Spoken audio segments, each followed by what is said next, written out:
হ্যাঁ, junior homeo বন্ধুরা, এই সেই রতন প্রামাণিক এপিলেপসি কেস। একে দেখেছিলাম চাকদার চেম্বারে। এই যে রতন প্রামাণিক এপিলেপসি সিজার ডিসঅর্ডার ছিল, তো এর সমস্ত সিমটম কেস টেকিং করে এই ওষুধ দিয়েছিলাম 25/8/2009। যে লিঙ্কগুলো রাখছে, ইসমাইল লিঙ্ক রাখছে, ওর কাছে দেখতে পাবে। 25/8 দিয়েছিলাম ন্যাট্রামিও 0/1, 2, 3 পর 2 মাসের ওষুধ দিয়ে গেছিলাম। 50 মিলিসিমাল, মানে যেটাকে বলা হয়, কি বলে ওটাকে বাংলাদেশে, ওই এলএম পোটেন্সি। তো এলএম পোটেন্সি ফ্রিকোয়েন্ট ডোজে দেওয়া যায় খুব অল্প পরিমাণে।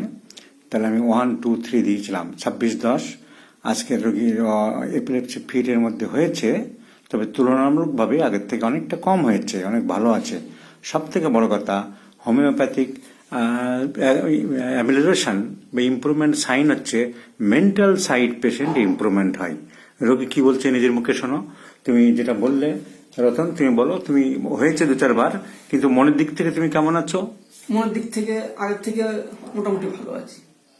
কিরকম ভালো আছো তুমি বলো, রাগ ব্যাপারটা বলো। আগে যে আমার শরীরে অল্পতেই কোনো জিনিসের রাগ হতো, বুঝলেন তো, কিন্তু এখন সেইটা সহজে হয় না। রাগ খুব একটা হয় না, সেটা আমাকে আর কি সামলানোর ক্ষমতা আছে না।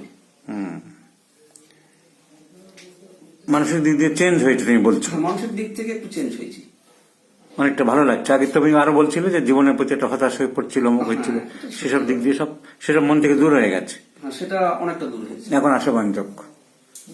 এটা একটা science of improvement of homeopathy. ওষুধ চলুক, আর ইমপ্রুভমেন্ট হবে। নেক্সট ওষুধ ন্যাট্রামিও 0/4, 0/5 এভরি অল্টারনেট ডেটে আজকে দিচ্ছি।